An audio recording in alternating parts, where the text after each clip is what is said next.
Nestled deep in the snowy Thuringian forest of 19th century Germany lies a village few people today could name Lauscha. But what this tiny village lacked in fame, it made up for in something truly magical: the invention of hand-blown glass. Ornaments. In the early 1800s, Lauscha had already earned a quiet reputation for glassmaking. Villagers crafted spectacles, beads, and tiny vials, heating glass in small family-run workshops. But everything changed when one winter, a poor glassblower too broke to buy apples and nuts to decorate his tree had an idea.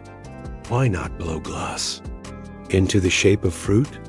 This simple, almost desperate act gave birth to an art form that would captivate the world: the alchemy of glass. The process was nothing short of alchemy. Using wooden and later clay molds, artisans heated thin glass rods over oil lamps, spinning and blowing them carefully to avoid shattering. Then came the shimmer. They lined the inside with mercury or silver nitrate, giving the ornaments their icy metallic brilliance. The designs weren't limited to simple spheres either. Some were shaped like walnuts, mushrooms, and even pickles. Others mimicked fish, birds, pine cones, and believe it or not, even human faces. These weren't just ornaments. They were stories hanging on branches. Each one took hours, even days, to make. They were so fragile and beautiful that they became prized family heirlooms. A German secret travels to America. The 1880s, a man named Frank Woolworth walked into a German market. There, he found these dazzling ornaments.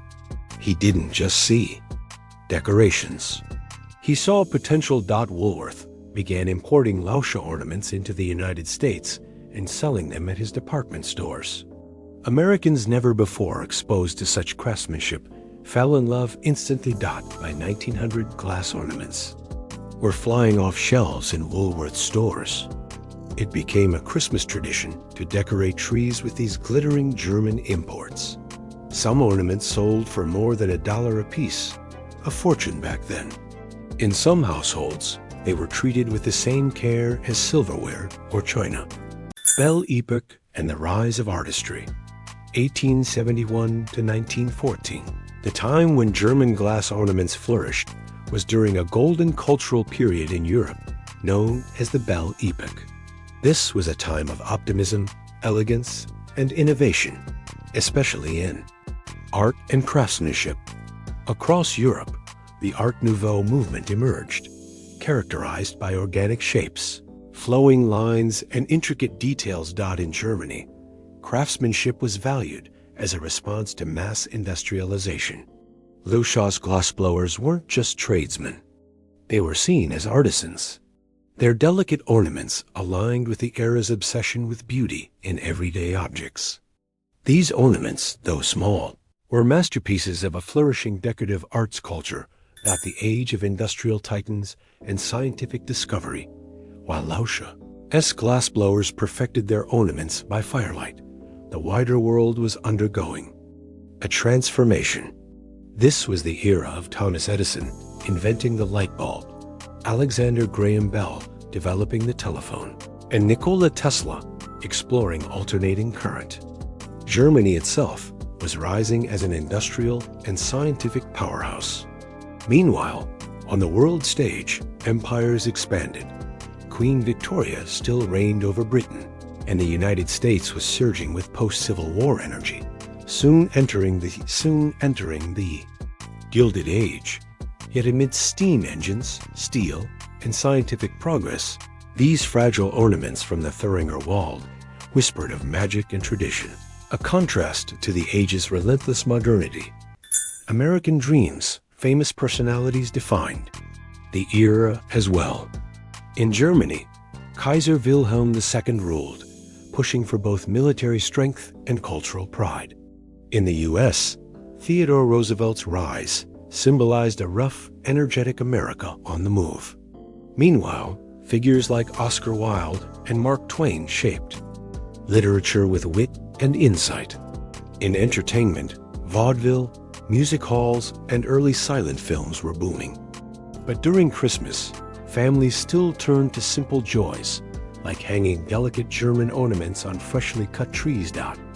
It was during this time that F.W. Woolworth, having discovered the allure of these imported decorations in Germany, began selling them in his U.S. stores, making them a middle-class treasure during the rise of American consumer culture. The strange and unexpected designs. Here's where things get really fascinating. Not all ornaments were pretty. Some were peculiar, even bizarre. There were ornaments shaped like vegetables, frogs wearing top hats, and portraits of royalty. Why? Because German glassmakers often took inspiration from whatever was popular or symbolic at the time harvest. Themes, superstitions, and politics. One of the strangest? The Christmas pickle, a green pickle-shaped ornament hidden in the tree. The first child to find it would get an extra gift. Many believe it's an old German tradition, but it turns out it may have been an American marketing myth invented to sell more pickles and ornaments. War, decline, and the rise of plastic, the golden age of glass ornaments didn't last forever. During World War I and II, exports from Germany nearly ceased. Lauscha's artists lost access to materials and to markets. After the war, mass production took over, and plastic ornaments replaced glass. By the 1960s, the art of hand-blowing ornaments was almost forgotten. Only a few families in Lauscha continued the craft, passing it down in secret, resisting the world's shift toward cheap, factory-made decor. But those who kept them treasured them. From glass to glitter. The sticker connection. Now, here's a twist. What do glass ornaments have to do with today's glitter stickers?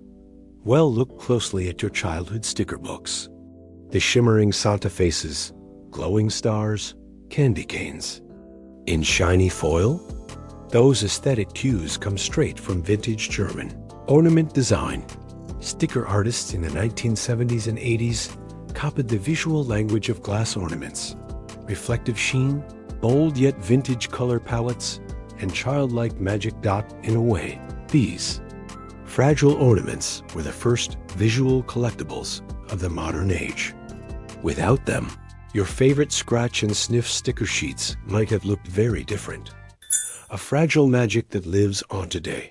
Lauscha still exists, and so does the craft. Only a handful of artisans remain.